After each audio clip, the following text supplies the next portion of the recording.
The river's running low, and the flame on our plates is the strongest fire we throw. Put out the fire, put out the fire. Echoes and rise, this is your hour. 7 boundaries broken, the earth pushed past the line. Climate, land, species, fresh water, chemicals, nutrients, oceans in decline. Not danger, disaster in real time. Put out the fire, ooh, put out the fire. Metafoodians rise, this is your power. And here in India, one truth stands the same. Milk is not just milk, dairy feeds the flame. Cows and methane, fields and forests turn to grain. Politics, culture, carbon, all wired to the same chain. Every cup of curd is heat in the air. Every block of butter is a forest repair. It's not a small habit, it's a planetary affair. Put out the fire, put out the fire. Echoes and rise, this is our hour. Energy fixes half the hurt, Dr. Rao made that clear. But food fixes the other half, the half that's burning here. Change the plate, change the land, change the future's atmosphere. Put out the fire, put out the fire. Metafoodians unite, this is your choir.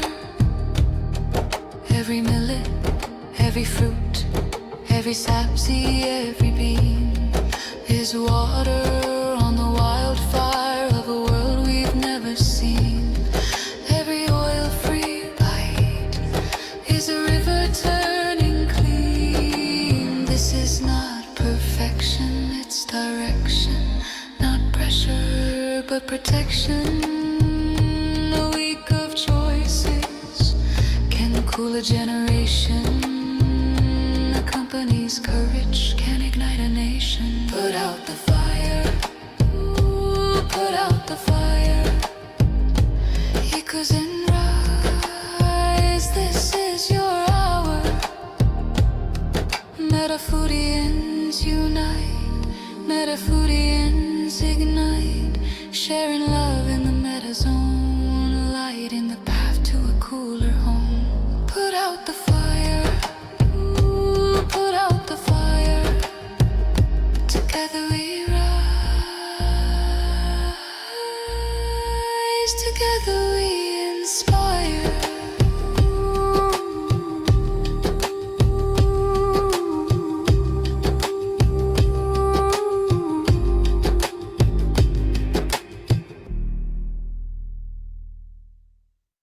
Welcome to the Planet B podcast, where truth, transformation, and faith converge. Join us as we flip the script on ecological despair, guided by Dr. Sailesh Rao's vision for a compassionate, rewilded vegan world. Let's begin the journey to the greatest transformation in human history. Greetings, everyone, and welcome to episode 8, The Worst Planetary Boundary Transgression. Dr. Rao, thank you so much for joining us once again. Thank you. Thank you for doing this. I'm really enjoying this, yeah. Me too. It's been a pleasure. So as we start today, Dr. Rao, if you don't mind, let's start with that very eye-opening quote that you begin chapter 8 with. Yeah, the quote is from E.O. Wilson. And he said, if we save the living environment, the biodiversity that we have left, then we will also automatically save the physical environment. If we only save the physical environment, then we will ultimately lose both. So basically he's saying focus on life and then focus on technology. not the other way around. Whereas if you look at the way we are trying to solve it right now, it's by just changing from fossil fuel cars to electric cars and putting solar panels on our roof. That you're trying to save the physical environment only. You're not addressing the living environment. So it's the opposite of what he's saying. All right. And when you look at the worst planetary boundary transgression, which is the topic of the episode, it's all life on our planet. And that's what's in the purple. Absolutely. Because every other transgression impacts life. So this is why this is the worst transgression. Because it's a leading indicator for how soon do you have to transform your civilization. And wildlife is dying really fast. Especially animals with the same weight class as us, right? Or even higher. They are the ones who are dying the fastest. And why is that, do you think? Why does it point directly to that type of animal? Because they compete with us for resources, for our food and so on, right? So we are killing them off because we are stronger than them, right? And so we keep growing our economy. I did my calculations assuming that the rate at which wild animals are dying is proportional to the size of our economy.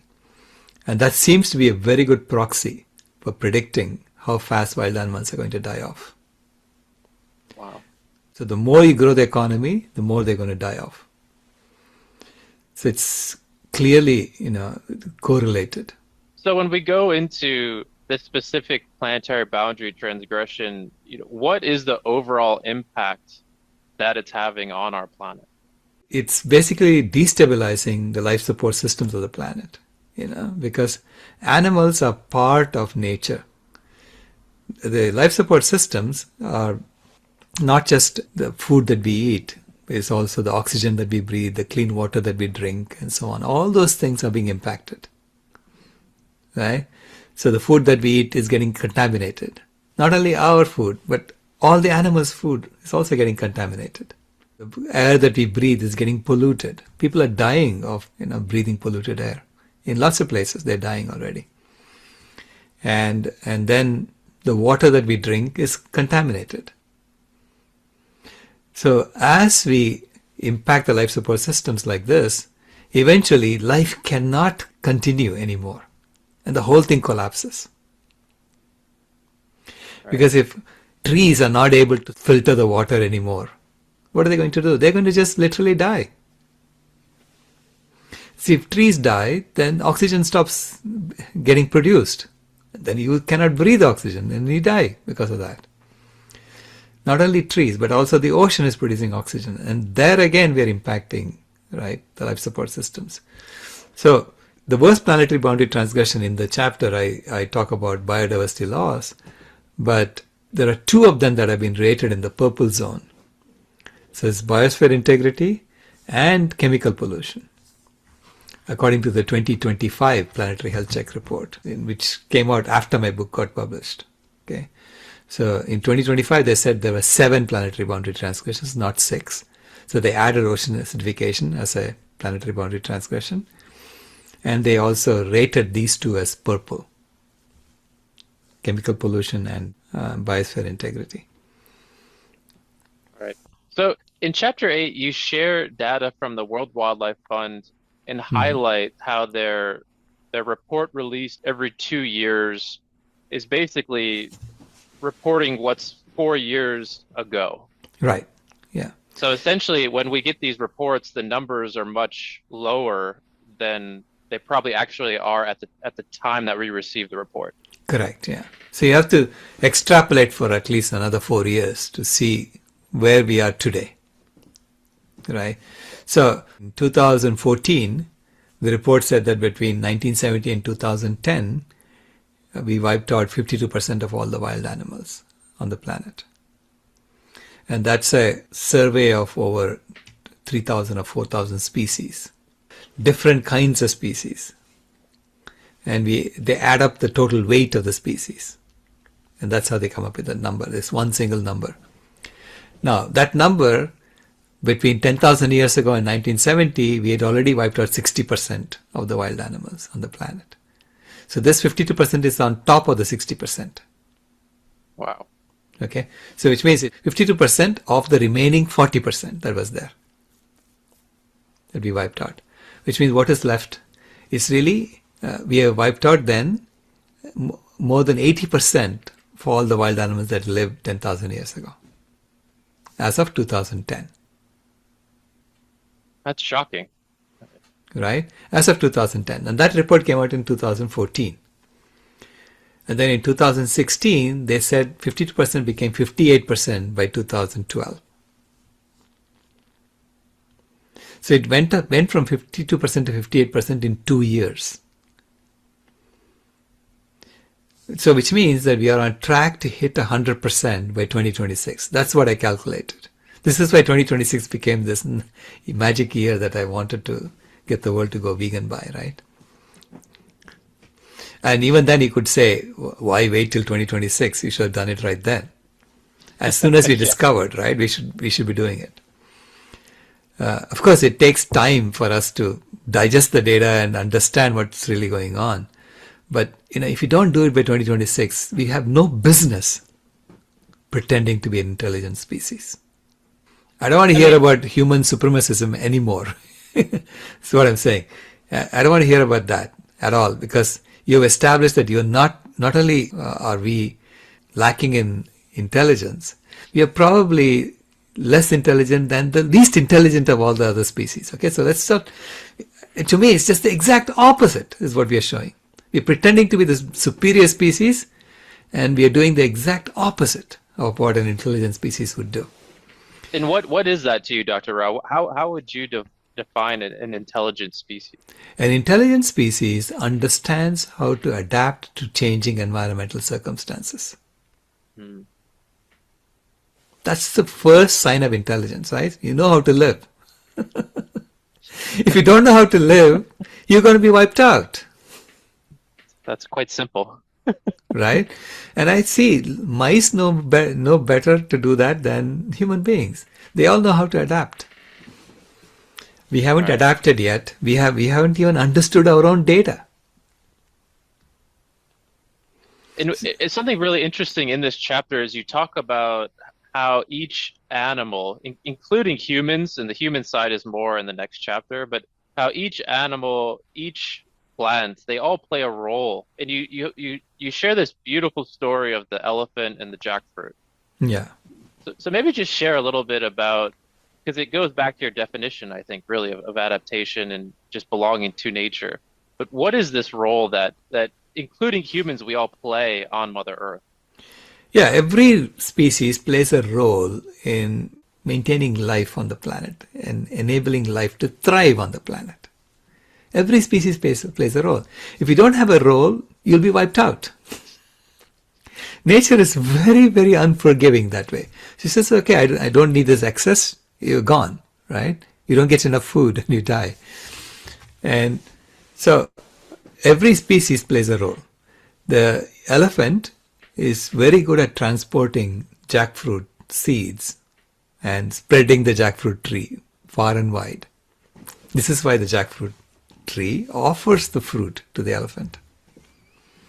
A jackfruit has such thick skin that if we didn't have huge knives and oil, you wouldn't be able to cut into a jackfruit.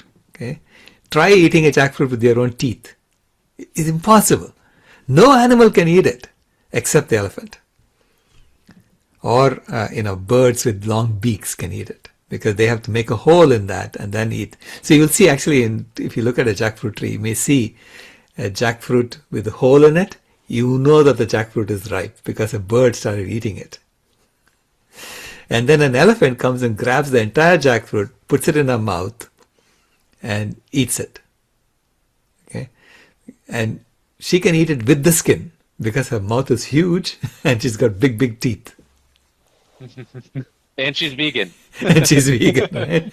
So she eats the whole jackfruit and then including the seeds. So the jackfruit has like hundreds of seeds inside. And then she goes and poops, like after walking 50 miles. She poops the seeds out. And so now the seeds not only have on soil, but they also have a manure, to help this jackfruit tree grow. So the jackfruit tree intended its fruit for the elephant, and it's using the elephant to propagate itself. Okay? This is how the Western Ghats forests grew. Okay? And so every animal, if you understand its